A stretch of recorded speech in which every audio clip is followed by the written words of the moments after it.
Hey there. Today I want to take a step away from the science side of weight loss and speak more to mindset. We've all heard the expression, everything in moderation. And I've certainly been told by people that they didn't want to deprive themselves. And to that I would say, why not? Because really, what difficult goals were ever achieved without sacrifice? 60% of the population in this country is overweight. So you'd say our normal is actually unhealthy.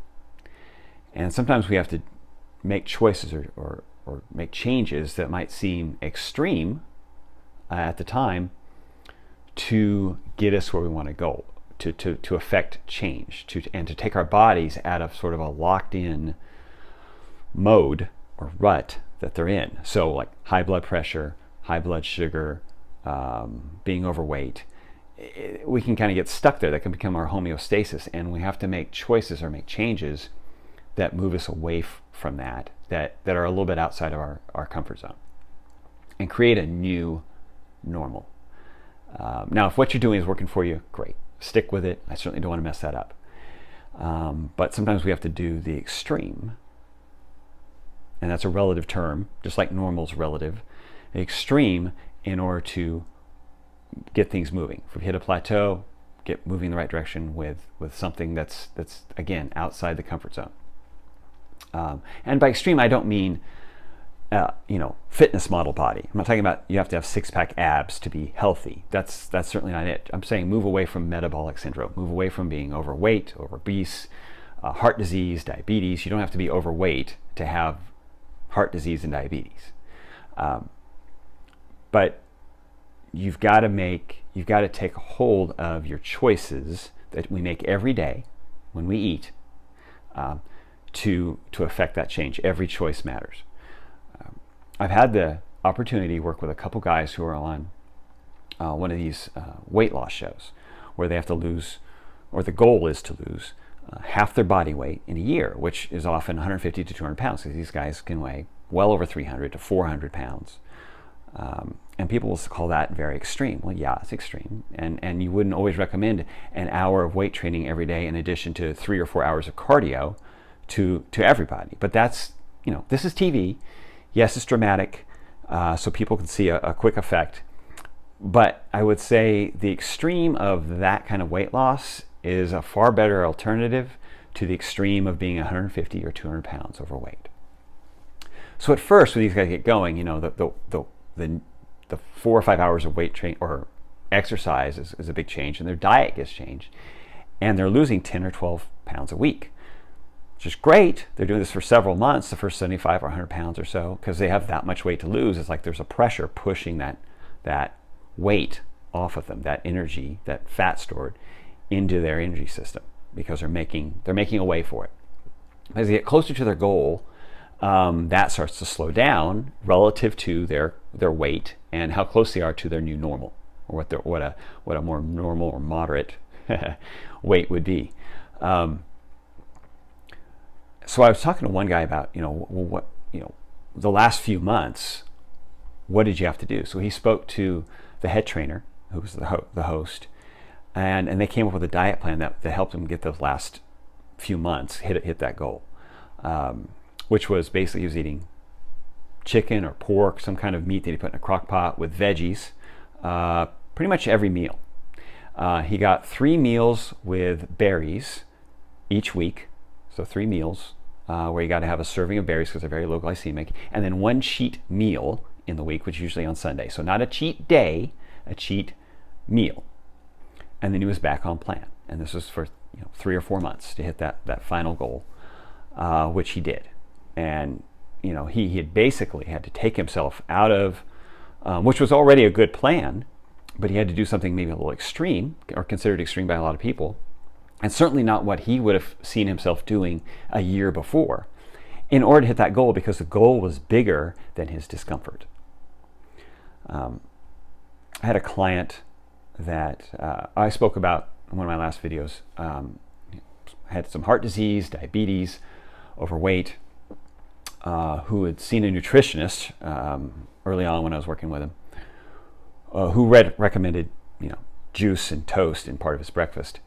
And eventually, I got him to a great weight loss doctor here in town, a non-surgical weight loss doctor who could help, with a plan for a low-carb diet and manage his medications at the same time. So as his blood sugars and blood pressure came down, he could back off on those meds. And it was great. First of the year, off to a great start. Lost about 22 pounds in the first couple months. Numbers started coming down closer to normal, not normal yet. This guy was a great businessman, could work circles around people half his age. He's just very enthusiastic, funny, great sense of humor. But his health, his food choices were not always his strength. He did a lot of business lunches, traveled a lot, so it was very difficult.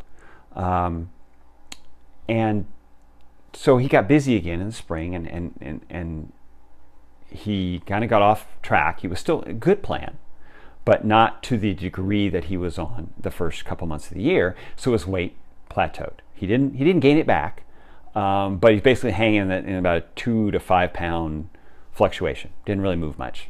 Numbers leveled out. Didn't keep progressing. So we got to summer, and he was going on a trip with his family, and he said, "Zane, when I get back, I want to get back on plan. We're going to hit it." We had about 40 more pounds to lose for his goal, where he thought he wanted to get to by the end of the year. So not extreme, but considering where he's coming from, 60 pounds was a great goal for him for that year. And even if he didn't hit it, if he got close, it would have been awesome. So 40 more pounds ago, he wanted to come back and get back on plan and move forward, start moving forward again. Well, I never saw him again. He, on the way back from the trip with his family, he had a heart attack and passed away. And I say this because the consequences, even though he was moving in the right direction and things were going well, the consequences of his previous choices over the previous years had taken a toll. And so even though what he was doing was good, it was not enough to reverse what had already happened to that point. And those things are not predictable, and that's something you need to think about, because you don't always realize your norm kind of changes your perspective, and you don't realize the consequences many times of what it is you're doing or where you are. And think about that taking those years off your life, because he was certainly not he left too soon, and it will have an effect on the people who care about you, who love you, who depend on you.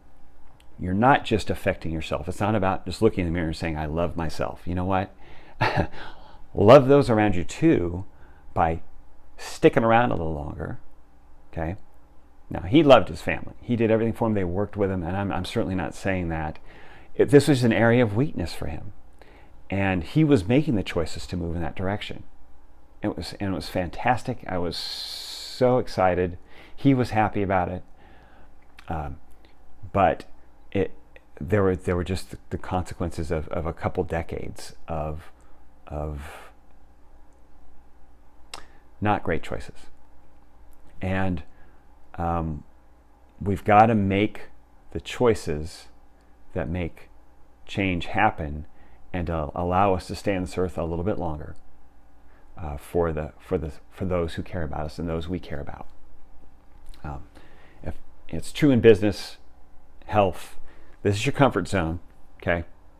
In the circle, usually this is where change happens. It's out here. We've got to move out of our comfort zone and make changes that move us in the direction we need to go. If not for ourselves, for those around us. Talk to you later.